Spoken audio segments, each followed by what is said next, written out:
Welcome to the Blitz Show, brought to you by Covers, where Derek Carty and his Blitz projections look to pick off the best plus EV plays for every primetime game, and it has been a hell of a run, Derek. I'll say that modestly. Since week 6, 11-2 straight up. Since Monday Night Football, week 3, plus 16 units, 44% ROI on plays. It's fun. It's been a fun ride. I mean, you know this better than anybody. Can you keep hitting at 44%? No, absolutely not. I mean, it's been a great run and I've loved it. And even not just the run, over the course of the whole season, plays are, I think, 37% ROI last I checked. Like, it's just been a great year. But no, that's not sustainable. We are going to, at some point, probably lose a few. But it hasn't happened much yet, and I'm happy about that.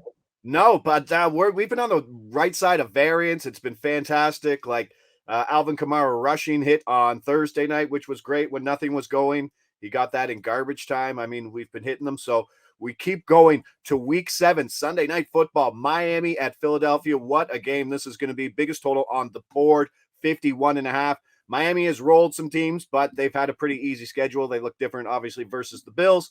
50 degrees, 11-mile-an-hour winds, no rain in the forecast, so nothing out of the ordinary there. We got leans, we got plays, more confidence in the plays, obviously, and we start off with play number 1, Tua Tagovailoa, under 273.5 passing yards, minus 105. That's at Betway and DraftKings at the time of recording, Saturday afternoon.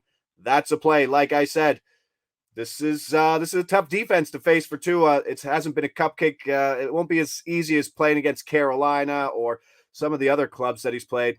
Eagles top 4 team in QB pressure. And let's say I think he's ranking 15th on Player Profiler, 15th when facing pressure and completion percentage, and number 2 with a clean pocket. What's your take on Tua this week?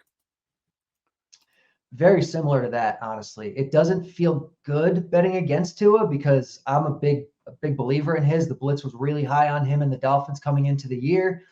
Obviously, the total's high. People are expecting, a high-scoring game, but the blitz is projecting under here, and a lot of it I think has to do with defense, which is a factor that I'm not always like. There's so much variance in defense. I don't use it's not usually a big driver of the projection, but in this case, it is. And in particular, I think it's that pressure and it's their ability to lock down wide receivers, which obviously is the Dolphins' biggest strength in the passing game between Tyreek and Waddle. And that's where Philadelphia excels the most. So this is a spot where the blitz is expecting Tyreek to go under, projecting, I think, close to 30 yards under the line here. And so we're betting against Tua here.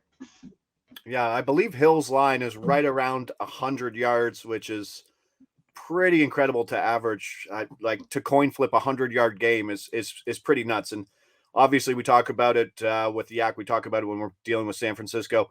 There's a little bit more variance when guys are getting that much yards after contact. Obviously he's got the speed, but let's face it, Miami, Carolina, Giants, Denver, New England, not the greatest.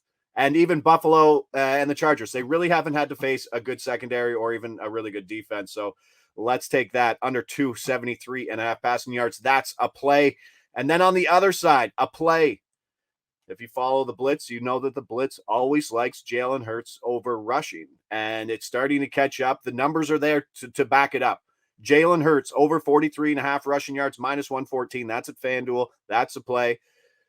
We played it in week 1. He was short, but in these situations, all we're looking for, Derek, I'm pretty sure, is just carries. Designed runs and carries will lead to big yardage. And this is a guy who's been held to under 9 carries just once, and that was last week with 8 carries and 74 yards.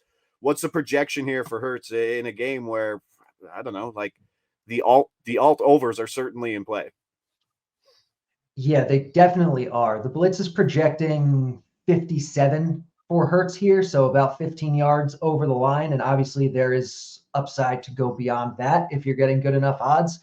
This should be a competitive game. He should kind of be in it the whole time. Obviously the chance of scrambling is always going to help as well, and this is kind of a defensive spot where it may lead to a little bit more scrambling than usual. The Dolphins play a lot of man defense. They're above average in their blitz rate.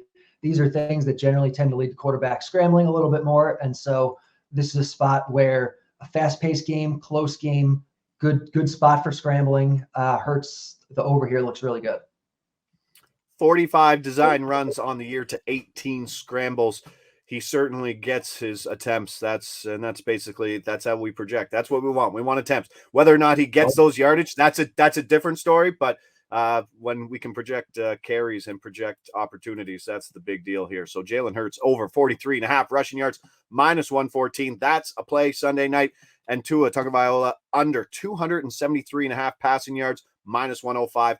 That's a play. It's been a hot run. Let's keep week 7 going. That will do it for us here on the Blitz, brought to you by Covers. I'm Josh Ingles. He's Derek Carty. We'll be back here for Monday Night Football.